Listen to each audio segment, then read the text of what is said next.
قابل احترام بزرگوں، دینی اور ایمانی بھائیوں، اللہ تبارک و تعالیٰ کے ہم پر بے شمار احسانات ہیں۔ ان احسانات کو شمار کرنا چاہیں اور گننا چاہیں تو ان کو شمار نہیں کر سکتے اور ان کو گن نہیں سکتے۔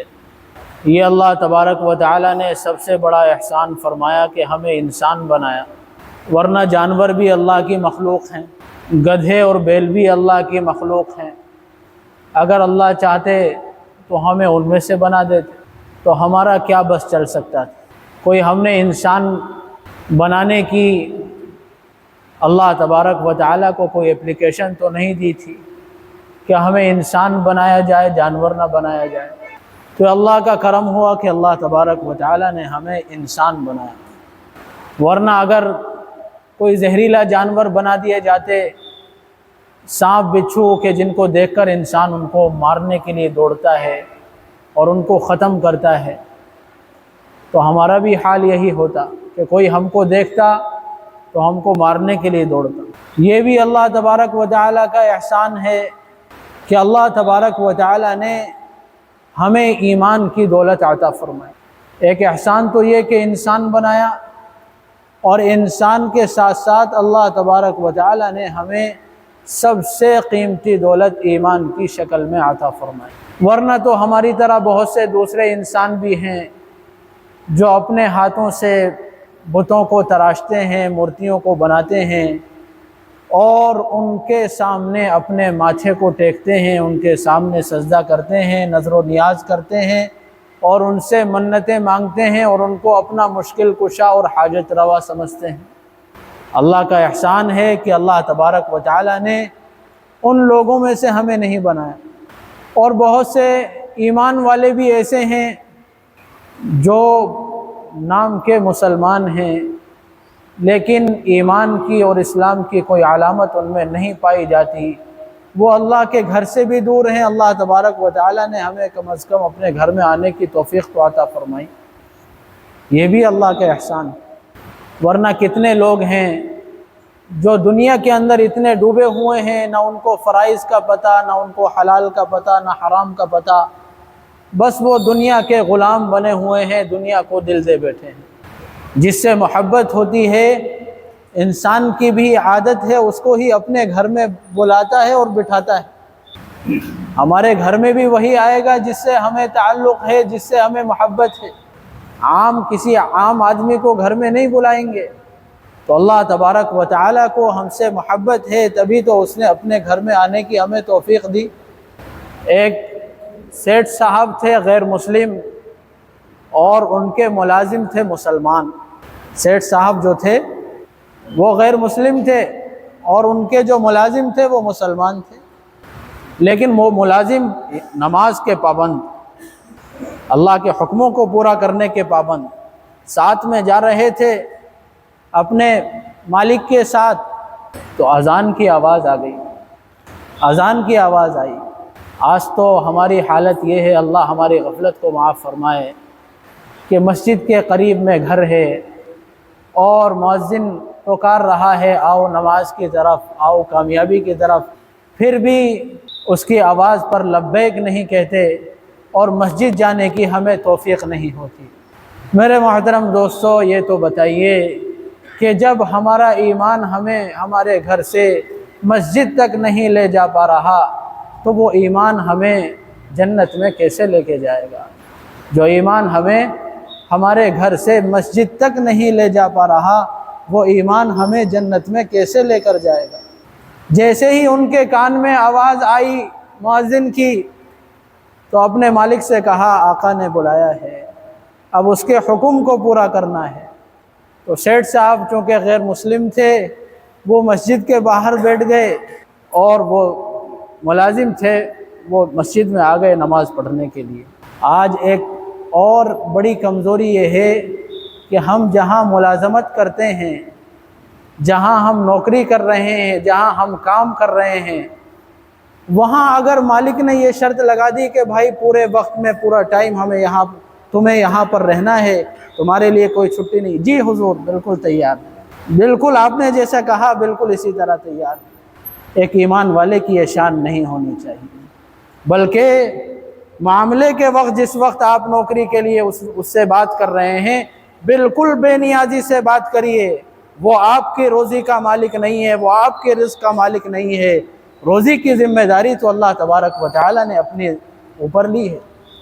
فرمایا وَأْمُرْ أَهْلَكَ بِالصَّلَاةِ وَاصْطَبِرْ عَلَيْهَا، اے محمد صلی اللہ علیہ وسلم آپ اپنے گھر والوں کو نماز کا حکم کیجئے اور خود بھی اس پر جمے رہیے۔ لا نسألک رزقا، ہم آپ سے رزق کا سوال نہیں کرتے، نحن نرزقک۔ کتنی بڑی گارنٹی اور ذمہ داری اللہ تبارک و تعالی نے لی ہے۔ فرمایا رزق تو ہم دیں گے۔ کیا فرمایا؟ رزق تو ہم دیں گے۔ تم انسانوں کو اپنے رزق کا مالک سمجھتے ہو، جس کے یہاں تم ملازمت کر رہے ہو، نوکری کر رہے ہو، وہ تمہیں رزق دے رہے ہیں، وہ تنخواہ دے رہے ہیں تو تمہیں رزق دے رہے ہیں۔ بتاؤ جب ماں کے پیٹ کے اندر تھے، تین اندھیروں کے اندر، من اوصل الیک الغذاء وانت جنین فی بطن امک، اے ابن آدم تجھے دنیا میں آ کر رزق کی شکایت ہوتی ہے، یہ تو بتا جب تو 3 اندھیروں کے اندر اپنی ماں کے پیٹ میں تھا، تجھے وہاں پر روزی کون پہنچا رہا تھا؟ تجھے وہاں پر روزی کون پہنچا رہا تھا؟ جو اللہ 3 اندھیروں کے اندر بغیر کسی اسباب کے، جہاں پر کوئی سبب بھی نہیں تھا رزق حاصل کرنے کا اور کھانے پینے کا، وہاں پر وہ اللہ تجھے روزی پہنچا رہا تھا، کیا وہ اللہ دنیا میں آ کر تجھے روزی دینے سے بھول جائیں گے؟ تجھے بھلا دیں گے؟ ایمان والے کی شان نہیں ہے، بلکہ معاملے کے وقت اس سے یہ طے کیا جائے، جہاں پر ملازمت کر رہے ہیں، نوکری کر رہے ہیں، آپ مجھے دن میں اگر 2 مرتبہ نماز کا وقت آ رہا ہے تو 2 مرتبہ مجھے نماز پڑھنی ہے۔ اگر مسجد دور ہے تو میں آفس میں نماز پڑھوں گا، اگر مسجد قریب ہے تو میں مسجد میں جا کر نماز پڑھوں گا۔ اسی وقت میں طے کیا جائے۔ یہ تو ہماری کمزوری ہے، ہم دب کر بات کرتے ہیں، اور ان کو جہاں پر ملازمت کرنی ہے ان کو نعوذ باللہ روزی کا مالک سمجھتے ہیں۔ یہ ایمان والے کی شان نہیں ہے۔ ایمان والے کی تو شان یہ ہے، اور ایمان کا بنیادی عقیدہ یہ ہے کہ جب بچہ ماں کے پیٹ میں ہوتا ہے اسی وقت میں اس کا رزق لکھ دیا جاتا ہے، اس کی روزی لکھ دی جاتی ہے۔ کتنی روزی حاصل کرے گا، کہاں سے حاصل کرے گا، کیسے حاصل کرے گا، کب حاصل کرے گا، یہ تمام باتیں اسی وقت لکھی جاتی ہیں جب بچہ ماں کے پیٹ کے اندر ہوتا ہے۔ یہ ہے ایمان کا بنیادی عقیدہ۔ تو میں عرض کر رہا تھا، وہ ملازم نماز پڑھنے کے لیے چلے گئے، نماز میں لگے، تسبیحات پڑھی، دیر ہو گئی، باہر سے سیٹھ صاحب جو غیر مسلم ہیں وہ انتظار کر رہے ہیں کہ ملازم ابھی تک نہیں آ رہے، تو باہر سے آواز دینے لگے کہ ارے کافی دیر ہو گئی، آتے کیوں نہیں؟ کہا میرا آقا مجھے جانے نہیں دیتا، میرے آقا مجھے جانے نہیں دیتے۔ تو اس نے کہا کہ میں تو تمہارا آقا ہوں، یہاں تو کوئی دوسرا انسان نہیں دکھ رہا جو تمہیں مسجد سے باہر نہیں آنے دے رہے، میں تو تمہارا آقا ہوں۔ تو اس نے کہا میرا اور تمہارا ایک ہی آقا ہے، جو آقا تمہیں باہر سے اندر نہیں آنے دے رہے وہی آقا مجھے اندر سے باہر جانے نہیں دے رہے۔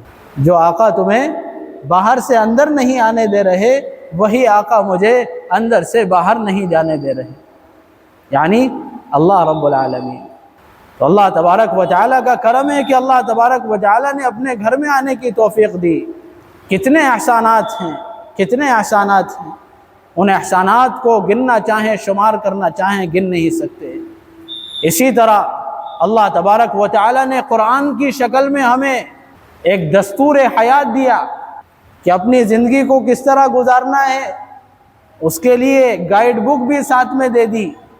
جس طرح ہر پروڈکٹ کے ساتھ کوئی بھی کمپنی پروڈکٹ بناتی ہے تو اس کو استعمال کرنے کا طریقہ بیان کرنے کے لیے اس کے ساتھ ایک گائیڈ بک دیتی ہے کہ اس پروڈکٹ کو کس طریقے سے استعمال کیا جائے اور اس مشین کو کس طریقے سے استعمال کیا جائے۔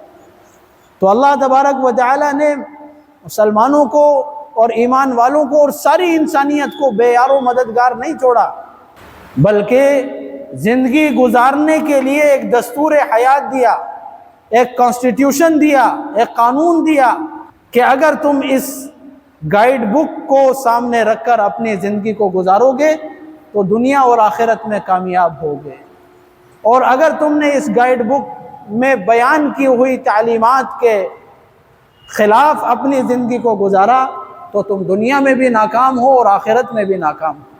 تو قرآن کو اللہ تبارک و تعالی نے ساری انسانیت کے لیے دستور حیات بنا کر نازل فرمایا۔ ہماری ایک کمزوری یہ ہے کہ ہم یہ سمجھتے ہیں کہ قرآن جو ہے صرف مسلمانوں کی کتاب ہے۔ نہیں میرے محترم دوستو، ھدی للناس، ساری انسانیت کی ہدایت کے لیے۔ البتہ اس ہدایت سے وہی فائدہ اٹھاتے ہیں جن کے دلوں کے اندر اللہ کی ذات پر یقین اور جو اللہ کے انبیاء کی تعلیمات پر صحیح طور پر ایمان لاتے ہیں، وہی ان کی اس تعلیمات، قرآن کی تعلیمات سے فائدہ اٹھاتے ہیں۔ سورج نکلا ہوا ہے، سب کے لیے نکلا ہوا ہے، امیر غریب سب برابر ہیں، چاہے بیمار تندرست سب برابر ہیں، سب کے لیے سورج نکلا ہوا ہے، لیکن اس روشنی سے فائدہ وہی اٹھائیں گے جس کی آنکھوں میں روشنی ہے۔ جس کی آنکھوں میں روشنی ہے وہی اس سورج کی روشنی سے فائدہ اٹھائیں گے، اور جن آنکھوں میں روشنی نہیں ہے ان کے لیے رات کا اندھیرا اور دن کی روشنی برابر ہے۔ اسی طرح میرے محترم دوستو، قرآن مجید ساری انسانیت کے لیے ہدایت ہے، لیکن اس ہدایت سے فائدہ وہی لوگ اٹھائیں گے جن کے دلوں کے اندر اللہ کی ذات پر ایمان ہے اور حضور صلی اللہ علیہ وسلم کی تعلیمات پر وہ سچے طریقے پر عمل کرتے ہیں اور اس پر ایمان رکھتے ہیں۔ وہی لوگ ان تعلیمات سے فائدہ اٹھائیں گے اور اس قرآن سے فائدہ اٹھائیں گے۔ افسوس کہ ہم نے قرآن کو پڑھنا بھی چھوڑ دیا، قرآن کو سمجھنا بھی چھوڑ دیا۔ ہم تو بس یہ سمجھتے ہیں کہ قرآن مجید بس رمضان میں پڑھی جانے والی کتاب ہے، یا اگر کسی کی موت ہو جائے تو مرحوم کے ایصال ثواب کے لیے پڑھنے کی کتاب ہے، یا دکان لی ہے، مکان لیا ہے، اس میں خیر و برکت کی پڑھنے کی کتاب ہے۔ میرے محترم دوستو، یہ قرآن مجید کے ساتھ بہت بڑی ناانصافی کی بات ہے۔ حالانکہ اللہ تبارک و تعالی نے قرآن مجید کو نازل فرمایا ہے، اس کے ایک ایک لفظ کو، ایک ایک حرف کو، ایک ایک آیت کو اپنے سینوں میں بسانے کے لیے اور اس کو بسا کر اپنی زندگی میں داخل کرنے کے لیے قرآن مجید کو اللہ تبارک و تعالی نے نازل فرمایا ہے۔ طاقوں میں سجانے کے لیے قرآن نہیں ہے۔ ہر لفظ کو سینے میں بساؤ تو بنے بات، ہر لفظ کو سینے میں بساؤ تو بنے بات، طاقوں میں سجانے کے لیے قرآن نہیں ہے۔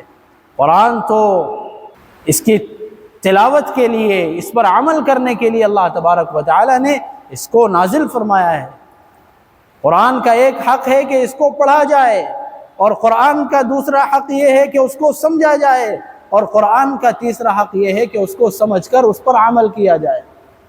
یہ تین بنیادی حق ہیں قرآن کے: پڑھنا، پھر اس کے بعد اس کو سمجھنا۔ افسوس کہ دنیا جہان کی باتیں جانتے ہیں، بڑی بڑی ڈگریاں لے کر ہم پھر رہے ہیں، لیکن سورہ فاتحہ کا ترجمہ تک ہمیں نہیں معلوم۔ ترجمہ تو دور کی بات، ابھی ہمیں سورہ فاتحہ کا صحیح پروننسیشن، تلفظ ہی معلوم نہیں۔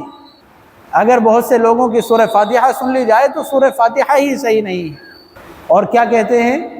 بہانہ کیا ہے کہ ارے بڑی مشغولی ہے، وقت نہیں ملتا، پڑھنے کے لیے ہمارے پاس وقت نہیں ہے، سمجھنے کے لیے وقت نہیں ہے، موبائل کے لیے تو گھنٹے ہیں۔ سب سے پہلے جب نیند سے بیدار ہوتے ہیں تو سب سے پہلے ہمارا موبائل کھلتا ہے، موبائل کو دیکھنے کے لیے گھنٹوں لگا دیں گے، دوستوں کے ساتھ بیٹھ کر اور ادھر ادھر گھومنے میں گھنٹوں ضائع کر دیں گے، لیکن قرآن کے لیے ہمارے پاس وقت نہیں ہے۔ اس وقت معلوم ہوگا کہ جب اللہ رب العالمین کی بارگاہ ہوگی اور قرآن ہمارے گریبان کو پکڑے گا اور نبی ہمارے گریبان کو پکڑیں گے اور کہیں گے وقال الرسول یا رب ان قوم اتخذوا هذا القرآن مہجورا۔ ان لوگوں نے قرآن کو اپنے پسے پش ڈال دیا تھا، نہ قرآن کو سمجھتے تھے، نہ قرآن پر عمل کرتے تھے، نہ قرآن مجید کے مطابق اپنی زندگی کو گزارتے تھے، تو اس وقت ہمارے پاس کیا جواب رہے گا؟ اس لیے میرا محترم دوستو، یہ اللہ تبارک و تعالی نے بہت بڑا انعام فرمایا کہ ہمیں قرآن مجید جیسی عظیم الشان کتاب عطا فرمائی ہے۔ اس کا حق یہ ہے کہ اس کو پڑھا جائے، اس کو سمجھا جائے اور اس پر عمل کیا جائے۔ اور یہ تمام چیزیں کس کی بدولت ہمیں ملی؟ ان سے بڑا احسان، سب سے بڑا احسان جس کو اللہ تبارک و تعالی نے قرآن مجید میں ذکر فرمایا ہے، یہ تمام اسلامی تعلیمات اور ایمان کی دولت جو ہمیں ملی وہ سرور دو عالم حضرت محمد مصطفیٰ صلی اللہ علیہ وسلم کی ذات اقدس کی بنا پر ملی، آپ کی برکت سے ہمیں ملی۔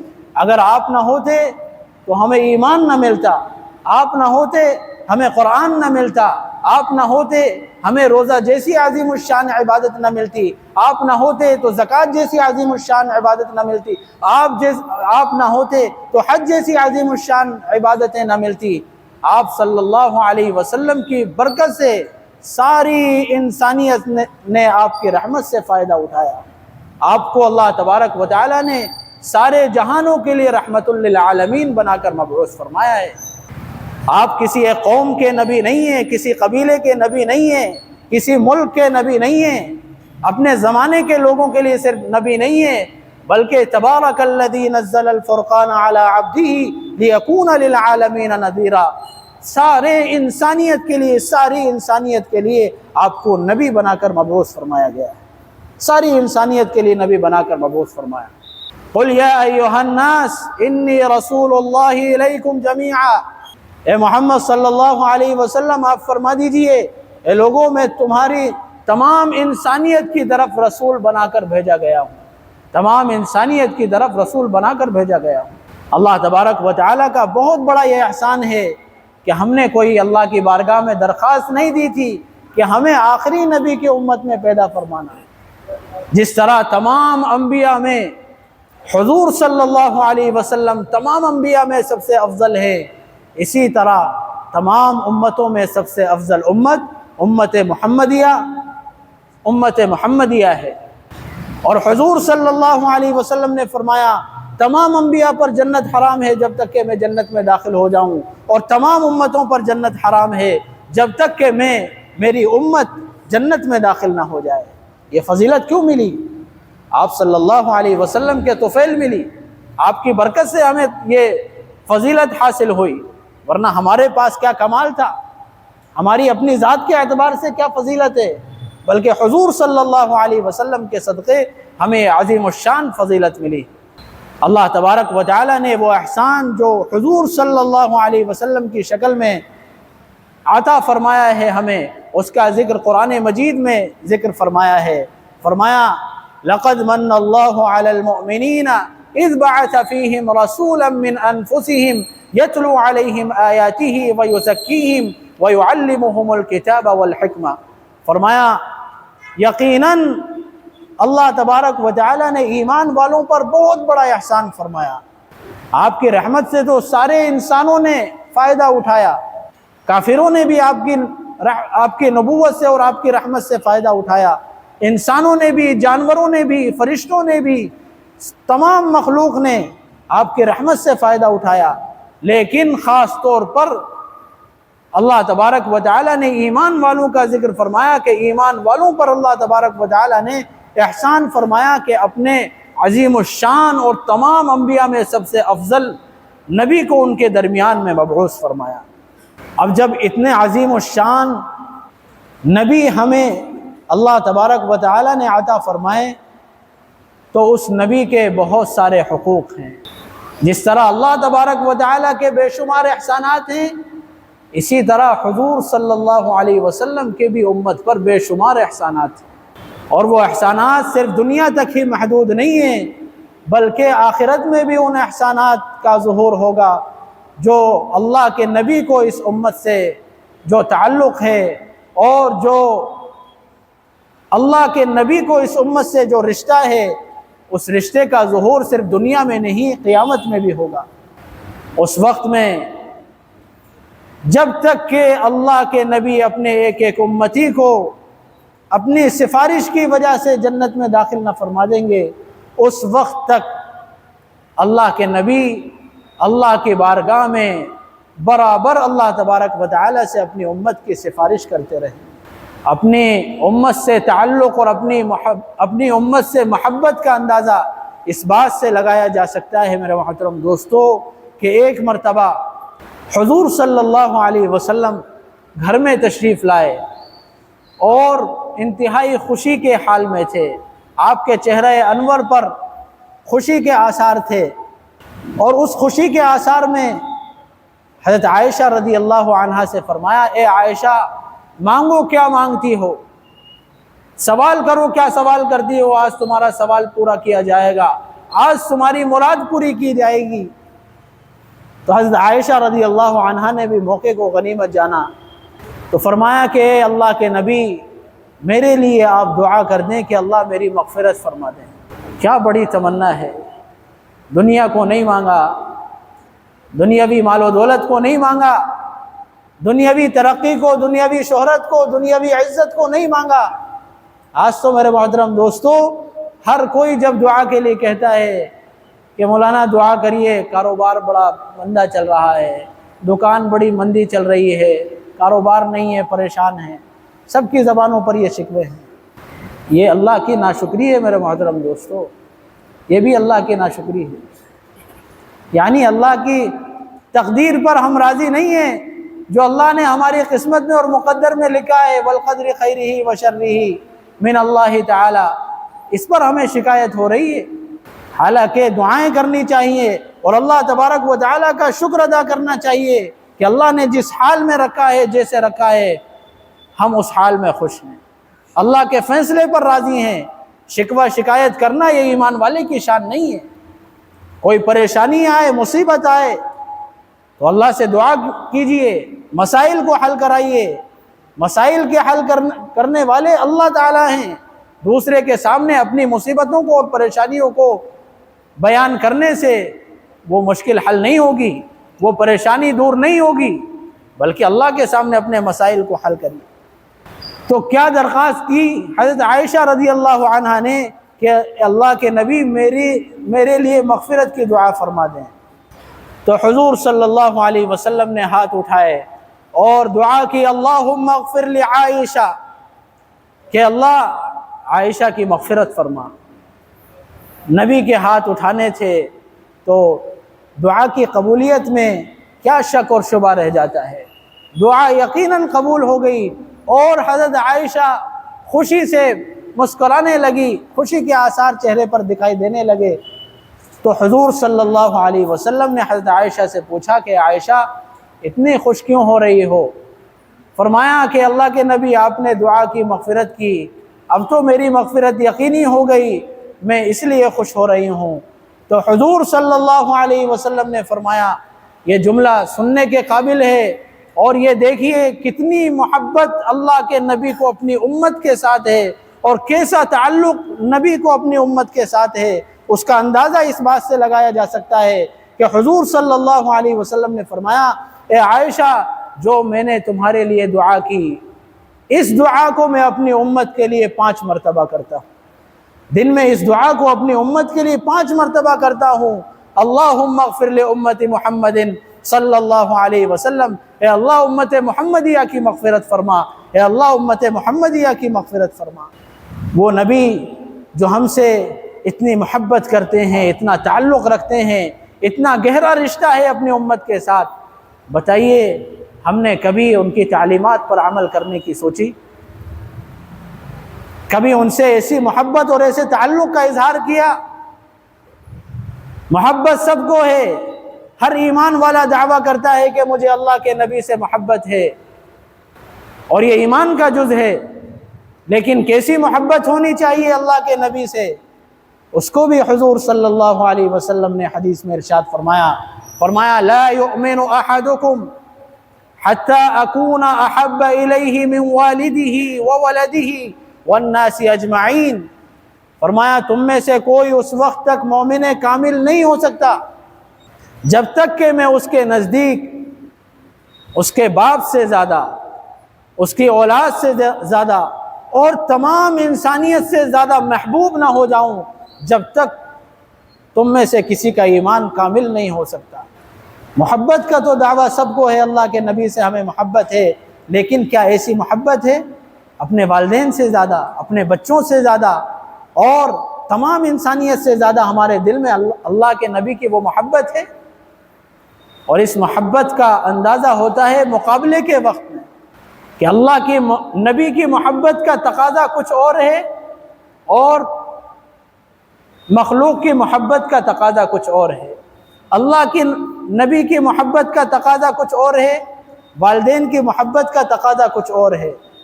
اللہ کے نبی کی محبت کا تقاضا کچھ اور ہے، بچوں کی محبت کا تقاضا کچھ اور ہے۔ جب ان کے درمیان مقابلہ کیا جائے، جب ان کے درمیان ٹکراؤ ہوگا، اب دیکھا جائے گا کہ اللہ کے نبی کی محبت کو ترجیح دیتا ہے یا اپنے بچوں کے اور اپنے گھر والوں کی، اپنے والدین کی محبت کو ترجیح دیتا ہے۔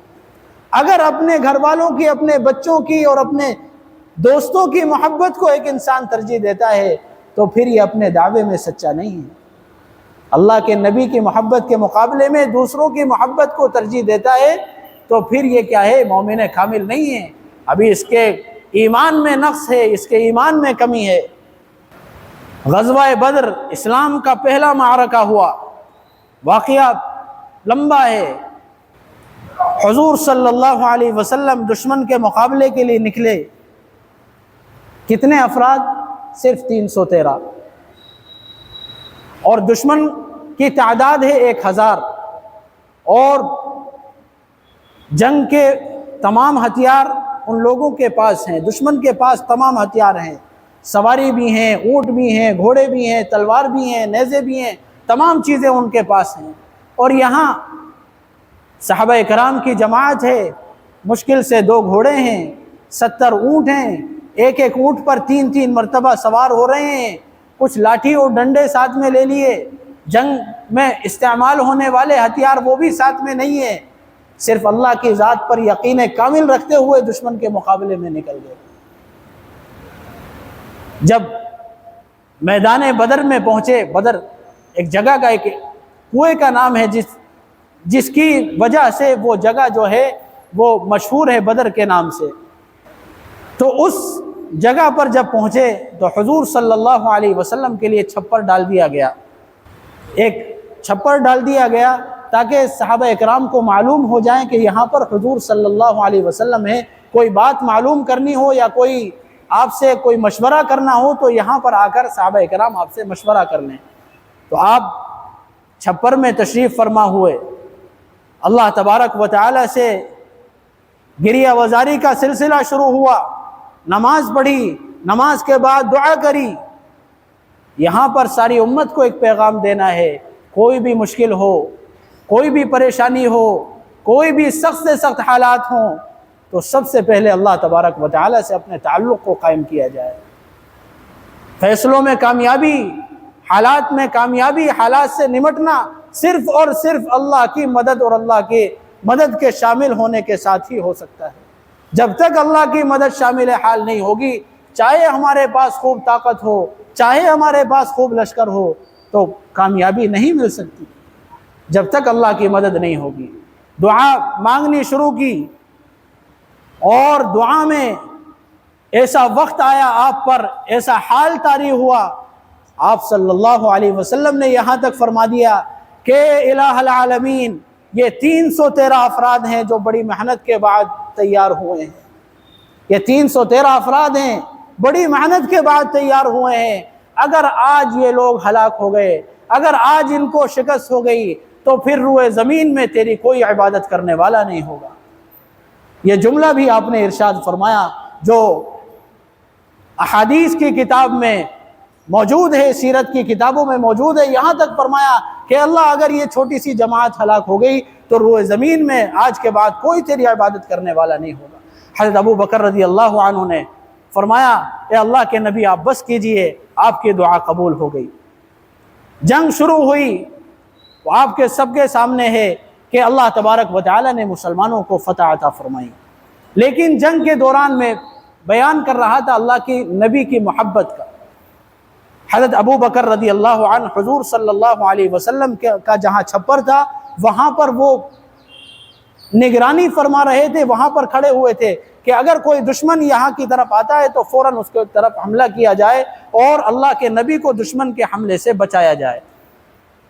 تو اس جنگ میں قدرت کی بات یہ ہے کہ ایک طرف تو حضرت ابو بکر رضی اللہ عنہ تھے اور دوسری طرف جو تھے اس وقت تک ایمان نہیں لائے تھے حضرت ابو بکر رضی اللہ عنہ کے بیٹے حضرت عبد الرحمن بن ابی بکر، وہ کفار کی طرف سے لڑ رہے تھے، یعنی باپ جو ہیں وہ حضور صلی اللہ علیہ وسلم کی طرف ہیں اور بیٹے جو ہیں وہ کفار کی طرف سے ہیں، دشمن کی طرف سے ہیں۔ آگے چل کر اللہ تبارک و تعالیٰ نے حضرت عبد الرحمن کو بھی ہدایت دی اور وہ بھی ایمان لے آئے۔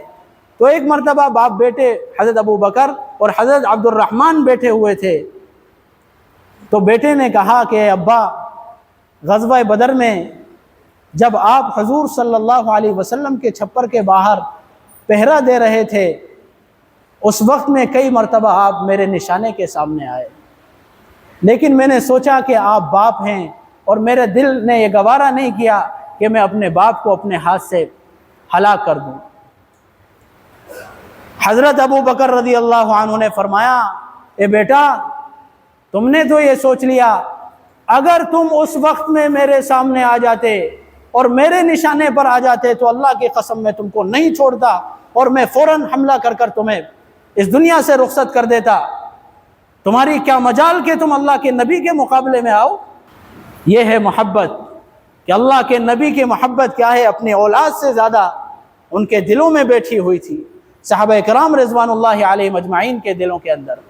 فرمایا، میں اس بات کو بالکل برداشت نہیں کرتا، اگر میرا نشانہ تمہارے اوپر پڑ جاتا اور تم میرے سامنے آ جاتے تو ہرگز میں تمہیں معاف نہیں کرتا۔ حضرت ام حبیبہ رضی اللہ عنہ حضور صلی اللہ علیہ وسلم کی زوجہ محترمہ ہیں، آپ کی اہلیہ محترمہ ہیں۔ ابھی تک حضرت سفیان ایمان نہیں لائے تھے، کفر کی حالت میں اپنی بیٹی سے ملنے کے لیے آئے مدینہ منورہ بیٹی کے گھر میں۔ تو جیسے ہی گھر کے اندر داخل ہوئے، حضرت ام حبیبہ رضی اللہ عنہ نے فوراً حضور صلی اللہ علیہ وسلم کا بستر سمیٹ لیا۔ دنیا کا دستور ہے جب باپ گھر میں آتا ہے، بیٹی کا باپ گھر میں آئے گا تو اس کے لیے بیٹی بستر بچھائے گی، اس کی عزت کرے گی اور عزت کے ساتھ اس کو بٹھائے گی، اور جو کچھ بھی گھر میں پیش ہوگا اس کو عطا کرے گی، اس کو دے گی۔ لیکن باپ کفر کی حالت میں ہیں، حضور صلی اللہ علیہ وسلم کا بستر ہے، فرمایا کہ تم کافر ہو، تم ناپاک ہو، تم اس قابل نہیں ہو کہ حضور صلی اللہ علیہ وسلم کے بستر مبارک پر تم قدم رکھو، ہرگز تم اس بستر کے اوپر نہیں بیٹھ سکتے۔ یہ تھی وہ محبت جو اللہ کے نبی سے جو محبت تھی، ان صحابہ کرام کے دلوں میں اپنی جان سے زیادہ محبت، اپنے مال سے زیادہ محبت، اپنی اولاد سے زیادہ محبت، تمام انسانیت سے زیادہ ان کے دلوں میں محبت تھی۔ تبھی تو اللہ تبارک و تعالی نے ان کو ایسا چمکایا کہ ان کو دنیا کے اندر ہی رضی اللہ عنہم ورضوا عنہ کا سرٹیفکیٹ اور پروانہ عطا کر دیا کہ اللہ ان سے راضی ہوئے اور وہ اللہ سے راضی ہو گئے، اللہ ان سے راضی ہوئے اور وہ اللہ سے راضی ہو گئے۔ میرے محترم دوستو، ہم سب اللہ کے نبی سے محبت کا دعویٰ کرتے ہیں، لیکن اس دعوے کے لیے ایک دلیل ہوتی ہے۔ ایک بیٹا ہے، وہ اپنے باپ سے دعویٰ کرتا ہے کہ مجھے آپ سے محبت ہے۔ اب باپ کہتا ہے کہ بیٹا اگر محبت ہے تو مجھے ایک گلاس پانی لا کر دو، تو بیٹا کہتا ہے کہ نہیں ابا، مجھے آپ سے محبت ہے لیکن ایک گلاس پانی لا کر نہیں دوں گا۔ تو بتائیے، دنیا کا کوئی قانون اس بیٹے کو کہے گا کہ تیرے دل میں باپ کی محبت ہے؟ اسی لیے میرے محترم دوستو، جب محبت ہے اللہ کے نبی سے تو اس کے لیے دعویٰ پیش کرنا پڑے گا۔ اور فرمایا وہ دعویٰ کیا ہے؟ فرمایا من احب سنتی فقد احبنی، جس نے میری سنت سے محبت کی، جس نے میری تعلیمات سے محبت کی، جس نے میرے طریقوں سے محبت کی، جس نے میری لائی ہوئی شریعت سے محبت کی، تو اس نے صحیح معنی میں مجھ سے محبت کی ہے۔ خالی زبانی دعویٰ کام نہیں کرے گا، بلکہ آپ صلی اللہ علیہ وسلم کی تعلیمات کو، آپ کے اخلاق کو، آپ کی لائی ہوئی شریعت کو، آپ کے مبارک طریقوں کو، تمام کو اپنی زندگی کے اندر داخل کرنا پڑے گا۔